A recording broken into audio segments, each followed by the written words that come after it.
¿Cuándo son los últimos días? ¿Cuándo son los últimos días? De eso vamos a estar hablando esta mañana. Y es probable que la respuesta a esa pregunta te va a sorprender, posiblemente. Pero antes de dar una respuesta a esa pregunta de ¿cuándo son los últimos días? Tenemos que aclarar algunas cosas.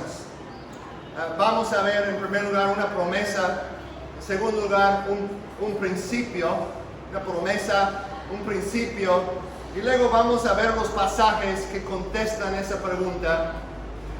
Y por último vamos a ver dos extremos o dos errores extremos para evitar, dos extremos que debemos evitar. Entonces, comenzando con una promesa. La promesa es esta: Cristo regresará físicamente a la tierra en el futuro. Cristo regresará físicamente, corporalmente, o sea, en su cuerpo. Él regresará a la tierra en el futuro. No solamente que ha venido en el pasado, sino que va a venir de nuevo en el futuro. Y vamos a ver los pasajes que enseñan eso en unos momentos. Pero quiero aclarar que la Biblia enseña eso, que nosotros confesamos que creemos en esa verdad gloriosa de la venida futura de Jesucristo. Ahora un principio, esa promesa, ahora vamos al principio. El principio o la regla que les quiero dar o de la cual les quiero recordar es esta: debemos entender la Biblia según su contexto original. Nosotros, este principio, esta regla de interpretación bíblica es que debemos leer y interpretar la Biblia según su contexto original. ¿Qué fue la intención original a los oyentes originales? ¿Qué quiso decir el autor cuando estaba escribiendo una carta a la iglesia? ¿Qué estaba diciendo Jesús cuando estaba hablando directamente a sus discípulos? ¿Qué quiso decir David en este salmo, no? Tratando de no sacar cosas fuera de su contexto, inventando ideas y conceptos que nos parecen bien, que nos parezcan bien, en vez de tratar de estudiar y escudriñar las Escrituras para entender realmente lo que Dios quiere decirnos. Porque no queremos poner palabras en la boca de Dios, que Él lo dijo, ¿verdad? No queremos agregar a la palabra de Dios. Y no queremos poner un bozal a Dios tampoco. Y quitar unas cosas que dijo o ignorarlas. No podemos poner un bozal a Dios, pero ustedes saben lo que quiero decir con eso, ¿no? No queremos limitar, ocultar ciertas partes de su palabra. Entonces, este principio básico es que debemos entender la Biblia según su contexto original. Les quiero dar un ejemplo muy sencillo de eso. Si vemos aquí, en esos versículos de Marcos 11, 2 a 3, versículos de 2 a 3, dice así: y les dijo, vayan a la aldea enfrente de ustedes, y tan pronto como entran en ella, encontrarán un pollino atado en el cual nadie se ha montado todavía. Desátenlo y tráiganlo. Si alguien les dice, ¿por qué hacen eso?, digan, el Señor lo necesita, y enseguida lo devolverá acá. Ahora, si estuviéramos aplicando ese versículo como muchos hoy aplican muchísimas partes de la Biblia, sería algo así. ¿Ok? La palabra de Dios me está diciendo algo, debo obedecer a Dios, dice que debo ir y buscar un burro, un asno, ¿no? Es lo que es un pollino, ¿verdad? Encontrar ese burro y desatarlo, y si alguien me pregunta, oye, ¿qué haces con el burro? Pues el Señor lo necesita, y un poquito más tarde te lo voy a devolver, no te preocupes. Y yo sé que es ridículo, pero en serio, muchas personas aplican la Biblia así. Agarran un versículo, ¿no? Y dicen, ese me está hablando directamente a mí, así que voy a responder en obediencia directa a lo que dice ese versículo, sin considerar el contexto, sin preguntarnos, bueno, ¿quién está hablando acá? ¿A quiénes están hablando? Y solo viendo el versículo 1 podemos ver claramente claramente, ¿no? Sí, en el siguiente, ahí vemos el versículo 1 del mismo pasaje. Cuando se acercaban a Jerusalén por Betfagé y Betania, cerca del monte de los olivos, Jesús envió a 2 de sus discípulos. Entonces, ¿de quién está hablando aquí? Jesús. ¿Quién más? 2 de sus discípulos, ¿no? Entonces están allí y dice, y les dijo. Ahora, viendo el contexto, puedo ver quién dijo a quién, ¿no? ¿Quién dijo algo? Jesús, ¿verdad? ¿Y a quién lo dijo? A sus discípulos. ¿A ti y a mí? No. ¿Esta palabra de Dios es para nosotros? Sí. Pero no está escrita directamente a nosotros. Es para nosotros, es para nuestro beneficio. Es la palabra de Dios hacia nosotros, pero no podemos interpretar cada frase, cada cosa como aplicándolo directamente como si el autor estuviera hablando directamente a nosotros en nuestra situación. Está hablando a 2 de los discípulos. Estas instrucciones son para ellos, no son para nosotros. Ahora, ¿nos enseña algo? ¿Nos enseña alguna verdad este pasaje? Claro que sí. Claro que sí. Por lo menos debe enseñarnos que si Jesús nos dice hacer algo, debemos de hacerlo y confiar, ¿no? Pero eso es muy diferente que decir, vete a buscar un burro, un asno, desátalo. ¿Verdad? Es un ejemplo ridículo, yo sé, pero luego las personas empiezan a aplicar cosas que Dios dijo directamente a su pueblo de Israel en el Antiguo Testamento, o que dijo a una persona como Timoteo específicamente, y lo aplicamos de forma directa. No es decir que no hay aplicación para nosotros. Sí hay aplicación. Nunca debemos estudiar la Biblia sin llegar a una aplicación. Pero antes de llegar a la aplicación para nosotros, tenemos que entender lo que quiso decir el autor a los recipientes originales de esa escritura. Para poder entender directamente, para entender mejor lo que quiere decir para nosotros o cómo nos enseña. Entonces, ese principio es tan importante a estudiar diferentes pasajes. Y vamos a verlo ahora.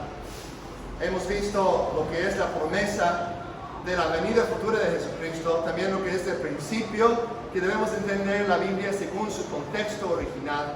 Y ahora llegamos a tratar, por la gracia de Dios, con la ayuda de su Espíritu Santo, con las Sagradas Escrituras que Él nos ha dado, a contestar la pregunta, ¿cuándo son los últimos días?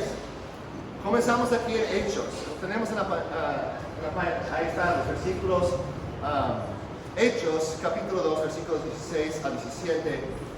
Les invito a acompañarme a este pasaje. Lo voy a leer.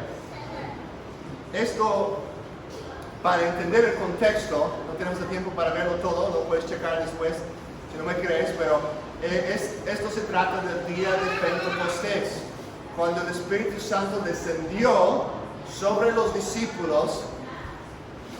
¿Y qué pasó? Fueron llenos del Espíritu Santo, ¿verdad? Y hablaron en lenguas. Y salieron a la ciudad testificando de las grandezas de Dios, ¿no?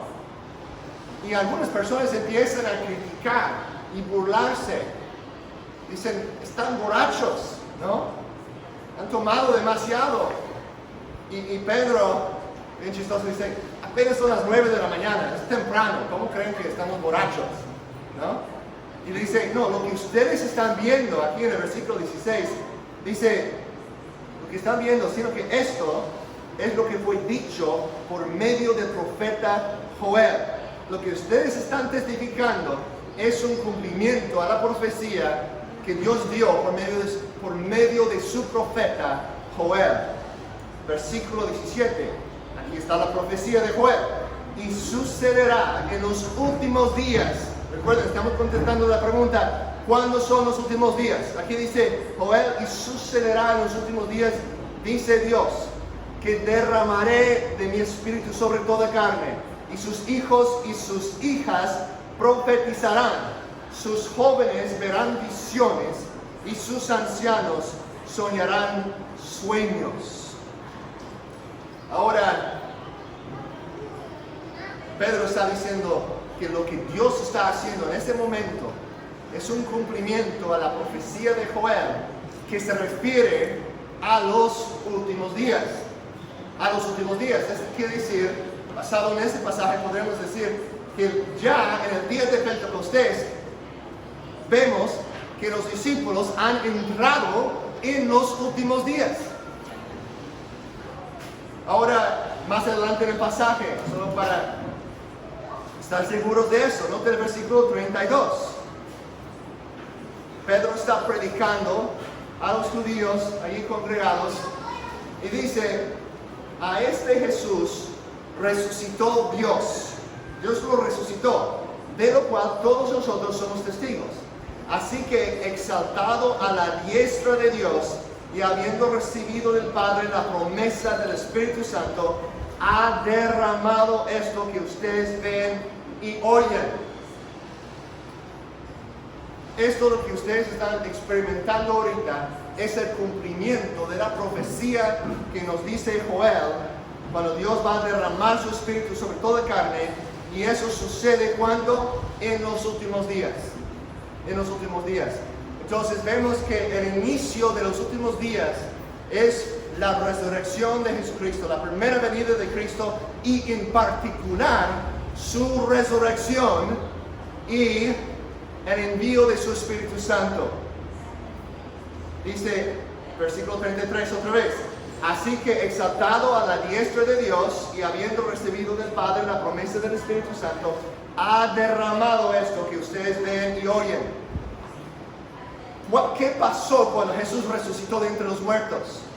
Jesús, nos dice en el libro de Romanos, llegó a ser el primogénito de entre muchos hermanos. En Colosenses dice que es el primogénito de entre los muertos. El primogénito de la creación también nos dice.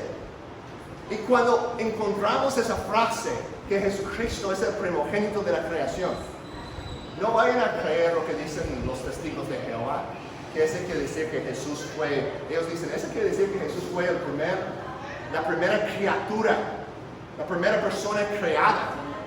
No, allí en el contexto, otra vez, la importancia de examinar el contexto. En el contexto podemos ver que Jesucristo es el primogénito de la nueva creación. Es el primer hombre, porque Jesucristo es Dios, pero a la vez es 100% hombre, 100% Dios, completamente Dios y completamente hombre. Y como hombre es el primero para resucitar con un cuerpo glorificado. Él es el primero para entrar en la nueva creación. En ese sentido, Él es el primogénito de la creación, de la nueva creación. Él es el primogénito de entre los muertos, porque es el primero para resucitar con un cuerpo glorificado. Por eso, los que creen en Jesucristo ahora, aún antes de la venida futura de Jesucristo, aún ahora, Dios puede decir en su palabra, de los que creen en Él, que son ¿qué? El que está en Cristo, ¿qué es? Nueva criatura, es una nueva creación. Bueno, digamos, en la tierra nueva, los cielos nuevos todavía no los vemos, todavía vivimos en este mundo caído. Pero dice Dios, ustedes ya son parte de la nueva creación. Porque en sus espíritus han resucitado, han muerto a lo que antes eran y han resucitado con Cristo y están sentados en los lugares celestes con Él, reinando con Él. Somos nueva creación ahora, pero todavía no somos lo que seremos cuando lo vemos tal como Él es. Somos una nueva creación, pero todavía vivimos en vasijas de barro, rotas y quebrantadas, todavía bajo el efecto del pecado. Pero ya somos, nosotros como iglesia, somos una comunidad del futuro. Somos un pueblo del futuro viviendo todavía en el mundo caído. Pero las personas deberían de ver a nosotros y ver un vistazo de cómo será el futuro bajo el dominio y el gobernado de Jesucristo. Porque somos miembros de su nueva creación. Ahora, entonces, Cuando Cristo resucita, este es el comienzo de la nueva creación, que algo que yo creo es sinónimo con los últimos días, los días en que entran la nueva creación y ya estamos en los últimos días de este mundo caído, que se va. Entonces son dos frases para explicar al mismo tiempo, pero uno está describiendo la creación vieja que se va, ya son los últimos días de esa creación vieja, y la otra frase, la nueva creación que somos en Cristo, describe la realidad que ya se ha realizado en nuestros corazones, en nuestros espíritus, que es un vistazo de ese mundo futuro, de ese nueva Jerusalén, donde moraremos eternamente con Dios. Nota aquí en 1 Corintios 10:11, aquí lo tengo en la pantalla, estas cosas les sucedieron como ejemplo y fueron escritas como enseñanza para nosotros, para quienes ha llegado el fin de los siglos. Pablo pudo escribir a quién. ¿Esto está escrito directamente a nosotros? No, es para nosotros, somos la iglesia, sí. Podemos aplicarlo también a nosotros. Pero está escribiendo a personas que vivían, ¿cuándo? Cuando vivían los corintios. Hace 2000 años aproximadamente, ¿no? Y puede decir que a ellos, dice, ustedes, esta fue enseñanza para nosotros, para quienes ha llegado el fin de los siglos. En otras palabras, los últimos días. Ahora, uno más, Hebreos 1:1-2. También lo tengo en la pantalla para buscarlo si gustan también. Dice, Dios habiendo hablado hace mucho tiempo, en muchas ocasiones y de muchas maneras a los padres por los profetas, en estos últimos días, nota esa frase, en estos últimos días nos ha hablado por su Hijo, a quien constituyó heredero de todas esas cosas, por medio de quien hizo también el universo. Noten eso. ¿Cuándo Dios nos habló? En los últimos días. ¿Y por medio de quién? Por medio de Jesucristo. Quiere decir que la primera venida de Jesucristo, y en particular su resurrección, y cuando Él derrame su Espíritu, eso es el comienzo del periodo de los últimos días de esta tierra vieja. Cristo es el que marca la diferencia. Está importante notar eso. Todo está centrado en Cristo. Todo tiene que ver con Cristo. Su venida a la tierra, su primera venida, es el comienzo de algo totalmente nuevo. Él venció la muerte, conquistó a Satanás y resucitó gloriosamente como el primogénito de la nueva creación.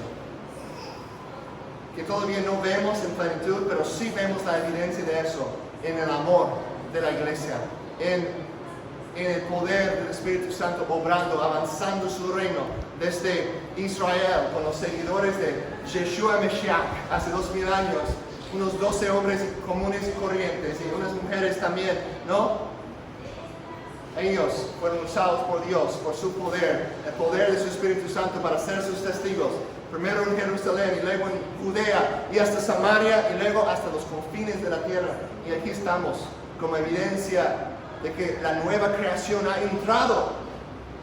La muerte ha sido vencido. Cristo reina. Está exaltado a la diestra de su Padre. Y nosotros también en Cristo estamos ya, Dios ya nos ve como sentados en gloria con Él. Nos ha levantado de entre los muertos.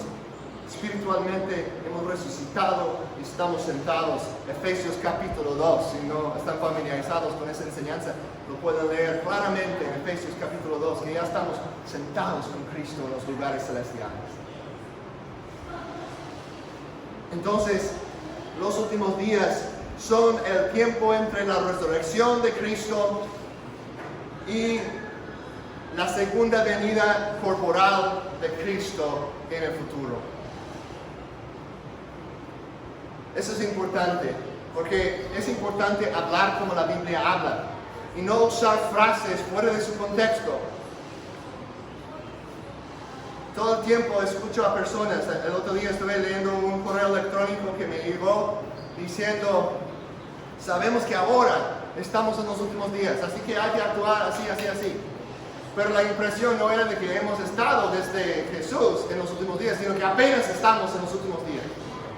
Y ese es como el concepto que yo tenía por muchos años, porque me habían enseñado, y no fue hasta que empezara yo a examinar las escrituras, a ver qué dice realmente sobre este tema, que mire que no es, en los últimos días no se refiere a un periodo como de los últimos 10 años o 20 años antes de la segunda venida popular de Jesucristo, sino se refiere a todo el tiempo de entre su primera venida y su segunda venida a la tierra.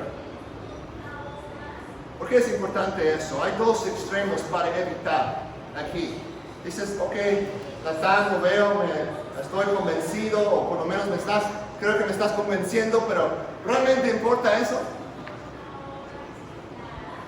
Dos errores que deben de ser evitados. La primera es, el primer extremo que debemos evitar es esto, ignorar la futura venida de Cristo. Menospreciar o ignorar el hecho de que Cristo ha prometido regresar a la tierra físicamente. Sabemos que el Señor conseguido nos está visitando, está obrando. El Señor viene cada vez que un pecador se convierte, ¿no? El Espíritu Santo obra en el corazón.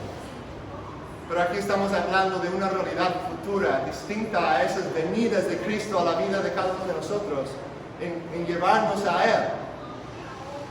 Pero una venida futura en que Él regresará físicamente, corporalmente a la tierra. Pedro nos advierte de aquellas personas que ignoran o hasta que se burlan de eso. 1 Pedro 3 a 4. Ante todo, sepan esto, que en los últimos días, noten eso, en los últimos días. Y si entendemos esa frase en conexión con los otros pasajes que hemos visto, podemos entender que Pedro estaba pensando que aún en su propio día, porque él entiende que ya es miembro de los últimos días. O sea, fue Pedro que dijo de la profecía de Joel en Hechos capítulo 2, que él profetizó que en los últimos días Dios derramaría su espíritu. Pedro sabe muy bien que ya está viviendo en los últimos días y sabe que incluso en su mismo día que se levantarían personas criticando, burladores con sarcasmo, siguiendo sus propias pasiones y diciendo, ¿dónde está la promesa de su venida? Porque desde que los padres durmieron, todo continúa tal como estaba desde el principio de la creación. Él sabía muy bien que había personas que creían que Jesucristo regresaría durante la primera generación de los discípulos. Y Pedro nos está advirtiendo que eso no es necesariamente el caso. Que Jesucristo se va a tardar y las personas se van a burlar igual como hicieron en los días de Noé. Noten más adelante en el versículo 8. Pero amados, no ignoren esto, que para el Señor un día es como 1000 años y 1000 años como un día. En otras palabras, no es nada para Dios esperar unos 1000 años más. No deben pensar que está diciendo, no deben burlarse si no regresa mañana. Dios puede tardar más tiempo. ¿Por qué? ¿Por qué se va a tardar Dios? ¿Es porque ya no quiere cumplir con su promesa? Dice, no, aquí está la razón. Versículo 9, el Señor no se tarda, ¿por qué? No se tarda en cumplir su promesa, según algunos entienden la tardanza, sino que es paciente para con ustedes, no queriendo que nadie perezca, sino que todos vengan al arrepentimiento. ¿Por qué se tarda Jesús? ¿Porque no ha regresado en 2000 años? No debemos pensar, pues, porque hay teólogos liberales que dicen, pues es que Jesús se equivocó y los discípulos se equivocaron y Pablo se equivocó. Todos creían que Él vendría en el primer siglo y en el primer siglo y no sucedió. Se equivocaron. Pero Pedro lo aclara bien, no. Todo el tiempo Dios tiene un plan perfecto para salvar a las personas viviendo hasta por lo menos nuestros días, ¿no? Qué bueno que se ha detenido hasta el día de hoy. Que Él tuvo en mente salvar a nosotros también. Él no quiere que nadie perezca, quiere que su evangelio alcance las naciones. Todas las naciones vendrán a Él. Dice la Biblia claramente que los reyes de la tierra se postrarán delante de Él. Él está obrando en este mundo, llevando a cabo su propósito. No se tarda en cumplir su promesa, según algunos se tienen la tardanza, sino que es paciente. Es paciente con ustedes.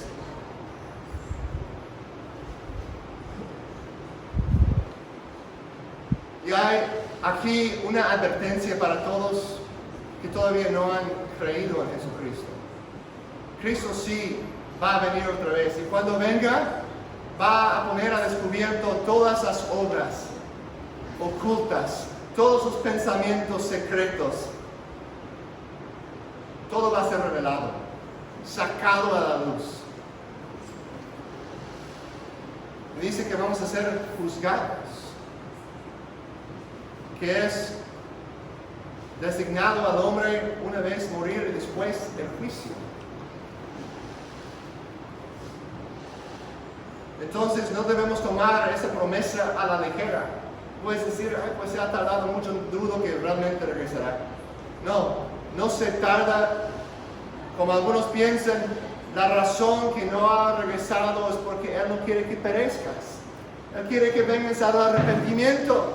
Y hoy día te da la oportunidad de dar la espalda a tu pecado, a la idolatría de adorar a ti mismo y otras cosas, valorar esas cosas más que a Dios, buscar tu salvación en tus propias obras. Él te da la oportunidad de dar la espalda a todo eso. Es lo que quiere decir arrepentirse. Dar la espalda a eso y voltearse a Él. Voltearte a Él y confiar en Él. Poner tu fe en Él. Confiar que Él murió por ti, que Él resucitó por ti. Y tú puedes tener salvación y no perecer. Dice que de tal manera Dios amó al mundo que ha dado a su Hijo unigénito, su único Hijo, lo dio para que todo aquel que en Él cree no se pierda, no perezca, sino que tenga vida eterna.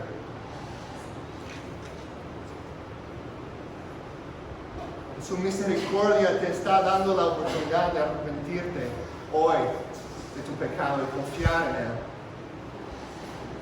Entonces el primer extremo es ignorar la futura venida de Cristo. El segundo extremo es descuidar, eso es más para las personas que están convencidas de que sí va a regresar. Pero este otro extremo es este: descuidar el discipulado y el dominio. Es el de descuidar el discipulado y el dominio. Algunos cristianos no están pensando en qué tipo de legado van a dejar a sus hijos y a sus nietos, porque están tan convencidos de que Cristo va a regresar en cualquier momento, y están tan seguros, ¿no?, de que estamos viviendo en los últimos días, la verdad, los últimos días, que Cristo va a regresar, y no están pensando en el futuro, están descuidando de ciertas áreas. A veces hablo con cristianos sobre la política y dicen, es que no, pues ya saben, el anticristo ya está, en cualquier momento vamos a saber quién es, así que ni modo, ¿por qué te vas a meter en eso? Es como una actitud de retirarnos de la sociedad y retirarnos de las necesidades físicas alrededor de nosotros. Y no todos son así, pero yo veo eso. Es una actitud de escapismo, ¿no? Este mundo se va, una bola de fuego, y todo va a ser destruido, así que solo vamos a enfocarnos aquí en lo espiritual y en nuestro grupo. A veces nosotros podemos ver ese extremo, y quizás nadie aquí está hasta ese nivel de extremidad, pero tenemos que tener cuidado de no descuidar el discipulado. No solamente se trata de conseguir conversiones. Ay, pues prediqué, 5 personas se levantaron las manos y dijeron que querían seguir a Cristo. Prediqué en la calle y sé que por lo menos una persona dijo, sí, creo en Jesús y oró conmigo. Eso es bueno, pero también Dios nos llama no solo a predicar, sino a ser discípulos, lo cual es un proceso a largo plazo.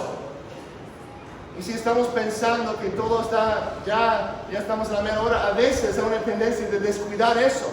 Los cristianos a veces pueden descuidar las instituciones. En vez de formar escuelas, en vez de formar instituciones de educación, universidades, como hicieron los cristianos del pasado. En mi país, por ejemplo, los puritanos que llegaron allí, pues antes de que eran en los Estados Unidos, de hecho, los puritanos llegaron en los 1600 y ellos convencidos que Dios quería que ellos hicieran discípulos de sus familias y que tomaran dominio, que en otras palabras, que la sociedad reflejara el gobierno de Jesús, ¿no? Y tuvieron sus errores y todo, pero en eso ellos tenían una pasión fuerte, un entusiasmo para ver el gobierno y el reino de Cristo demostrado en la tierra. Es lo que Jesús nos enseñó a orar, que venga tu reino. ¿Dónde? Un día en el futuro, no. En la tierra como en el cielo.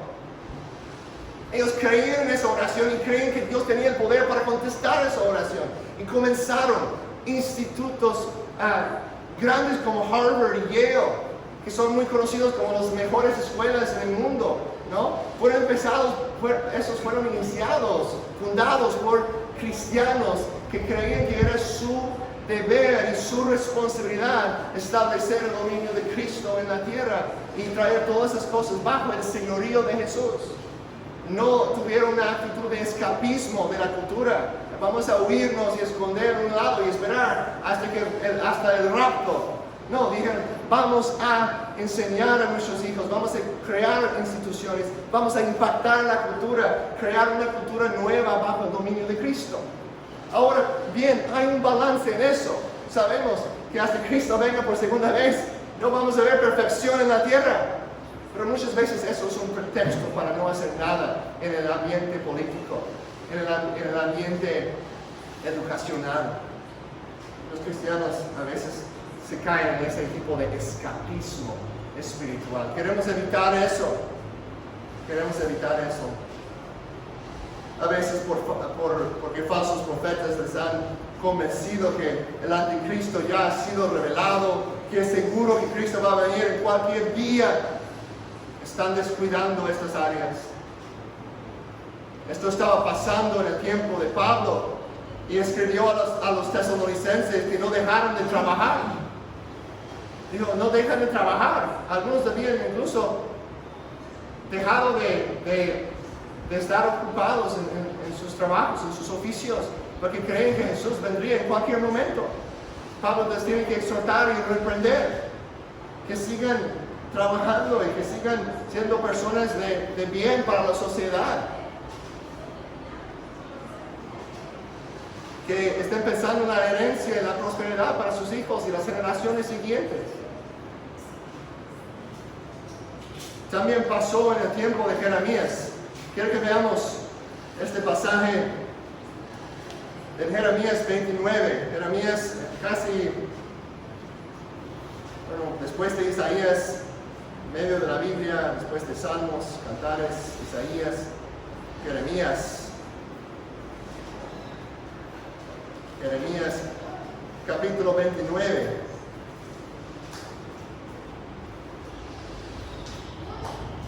En ese entonces algunos falsos profetas habían dicho que Dios iba a liberar a su pueblo de Babilonia, que ya iban a regresar en cualquier momento a la tierra prometida.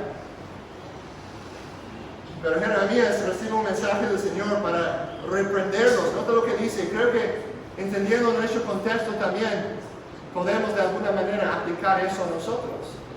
Mientras nosotros esperamos la venida futura de Jesucristo, debemos tener este tipo de actitud, no negando su venida, sí pensando y anhelando ver a Cristo cara a cara, pero a la misma vez invirtiendo nuestras vidas en la comunidad alrededor de nosotros, en nuestras familias.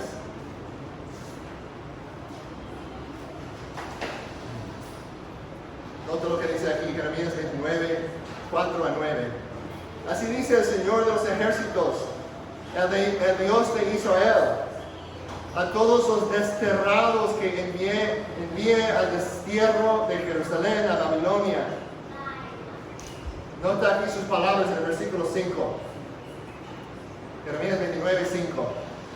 Edifican casas y habítanlas, plantan huertos y coman de su fruto, tomen mujeres y tengan hijos e hijas, tomen mujeres para sus hijos y den sus hijas a maridos para que den a luz hijos e hijas, y multiplíquense allí y no disminuyan. He oído que en algunos contextos cristianos que los jóvenes ya no se están casando. O dicen, ay, pues el mundo está tan malo, se va de mal en peor y ya no queremos tener hijos. Ellos están viviendo en el exilio, ¿no? Viviendo en condiciones no tan positivas. Pero Jeremías les dice, no, hay que casarse y dar esposas a sus hijos para que den a luz hijos e hijas. Multiplíquense allá. Versículo 7. Y busquen el bienestar de la ciudad a donde los he desterrado, y rueguen al Señor por ella. Rueguen al Señor por ella, porque en su bienestar tendrán bienestar. Debemos buscar el bienestar de nuestra ciudad, de nuestra comunidad, porque en su bienestar también tendremos bienestar. Porque así dice el Señor de los ejércitos, el Dios de Israel: que no los engañen sus profetas que están en medio de ustedes, ni sus adivinos, ni escuchan los sueños que tienen, porque les profetizan falsamente en mi nombre. Yo no los he enviado, declara el Señor. Y hoy día sabemos, ¿no? ¿Cuántos falsos profetas han dicho: Cristo va a regresar en el año 1988? Y luego, pues estuve equivocado, va a ser el próximo año, el 89, ¿no? Y luego otra vez, ¿no? En el año 2010, en el 2012, ¿cuántas profecías falsas? Y lo ridículo es que la gente sigue escuchando a esos falsos profetas. Cuando Jesucristo mismo dijo, nadie sabe el día ni la hora. Y las personas les dan gracia, pues se equivocaron, algunas cosas aquí tienen sus explicaciones complejas que no tienen nada que ver con la Biblia, que tienen que ver con unas teorías de conspiración de los papas y de algo que está pasando en Rusia con Putin. Y dicen, no, interpretamos la Biblia no con el periódico, sino con la misma Biblia. Sí es importante estar atentos a lo que está sucediendo en la sociedad alrededor de nosotros. No estoy diciendo que descuidemos eso, debemos estar enterados, sí, pero debemos interpretar las Escrituras con las Escrituras principalmente. Porque demasiadas veces personas ven una conexión afuera en la sociedad y dicen, mira, aquí está hablando de eso. ¿Qué pasa cuando no resulta así? Dicen, pues la Unión Europea, ¿no? Que tienen 10, son los 10, ¿no? Y luego, ¿qué pasa cuando ya salió Inglaterra y ya no solo agregaron otros y ya no son 10, ¿no? Países que pertenecen a la EU o la UE, ¿verdad? Aquí es la UE. Entonces, debemos tener cuidado. No estoy diciendo que no hay lugar para interpretar las cosas a la luz de las Escrituras. Debemos de hacer eso. Pero cuando lo hacemos, debemos tener muchísimo cuidado y no llegar a conclusiones dogmáticas si la Biblia no nos da la licencia de hacerlo. Porque luego, pues la gente se burla de nosotros y tienen toda la razón de burlarse de nosotros cuando tenemos profecías y conexiones erróneas. Así que debemos tener cuidado. Yo anhelo ver a Cristo. Y hay días cuando veo la maldad en el mundo y digo, Señor, ¿por qué no regresas de una vez, no? Poner un fin a todo eso, todo ese sufrimiento. Pero a la misma vez digo, Señor, si no es tu voluntad, yo no sé, un día es como 1000 años para ti. Si nos quieres aquí por otros 1000 años, yo quiero ahora invertir en las vidas de las personas y en una comunidad y ser usado por ti para establecer el fundamento de algo que puede durar por las generaciones futuras que puede ser de bendición. para las generaciones futuras. Hay mucho en la Biblia que habla de eso, de pensar en las generaciones futuras, pero a veces los cristianos, como cristianos, yo como adolescente, yo nunca pensaba en mis nietos. Quizás ninguno de los adolescentes ha pensado en sus nietos, pero yo pensaba que cuando ya tendría como unos 25 o 30 años, que Jesucristo ya habría venido. De hecho, escuché uno que decía, ¿no? Y él no tuvo gracias a Dios, pues no estuvo tan así como dogmático, Jesucristo va a regresar en tal año, pero él tuvo sus calculaciones, ¿no? Dijo que aproximadamente por el año como 2015, entonces, ¿no? Eso fue como en 1995, lo recuerdo bien, o como 97. Y pensé, ok, pues voy a tener como 30 años por ahí, entonces, como ya planeando mi vida, como viendo el fin, como ahí, ¿no? Como debo casarme joven, ¿no? Pero no, esa no es la razón que me casé joven, pero hay que tener cuidado, ¿no? Con esas especulaciones. Debemos tener nuestra esperanza no en la tierra, sino en el cielo. Pero eso no significa que no busquemos el reino de Dios, que no tratemos de avanzar, de ser instrumentos por los cuales Dios pueda avanzar su reino en la tierra. Que venga su reino, que se haga su voluntad en la tierra como en el cielo. Estamos en los últimos días, hermanos, estamos en los últimos días y tenemos la responsabilidad, sea 1 año o 1000 años, hasta que Jesucristo regrese por segunda vez. Tenemos la responsabilidad de hacer discípulos de nuestras familias, de nuestra comunidad, de invertir nuestras vidas, de tomar dominio en ciertas áreas, de ver el reino de Cristo como reflejado en las vidas, en las escuelas, ¿no? De ver institutos que reflejan la luz de Cristo. Tenemos la responsabilidad de ser sal y luz en la tierra. Eso es nuestro llamado. Somos la luz del mundo. Jesús dijo, ustedes son la luz del mundo a sus discípulos. Una ciudad sobre la colina no se puede ser escondido. Y viendo eso y estudiándolo en su contexto, yo creo que sí hay un fuerte argumento que Jesús está en los discípulos, que Él ve a toda su iglesia futura, representada en esas palabras, que nosotros somos la luz del mundo. Pero tenemos que reflejar la luz de Jesucristo, reflejar la luz de Jesús para que nosotros también podamos brillar, ¿no? Y mostrar lo bueno que es vivir bajo el dominio de Cristo, para que más y más personas vengan a Él, que vengan al arrepentimiento, que vengan en las generaciones futuras, si Cristo se tarda en venir, según algunos, nosotros lo vemos desde nuestra perspectiva, no está hablando desde su perspectiva. Si Él no regresa por 500 años, yo quiero ser fiel de mi generación. Y quiero vivir también cada día sabiendo que pudiera ser mi último día, ¿no? A ese balance, a esa tensión en nuestras vidas. Que Dios nos ayude a mantener nuestra mirada en Cristo, en su victoria en la cruz, en su resurrección, y también trabajar con ganas, sabiendo que un día regresará y establecerá los cielos nuevos, la tierra nueva, y reinará eternamente, reinaremos eternamente con Él también.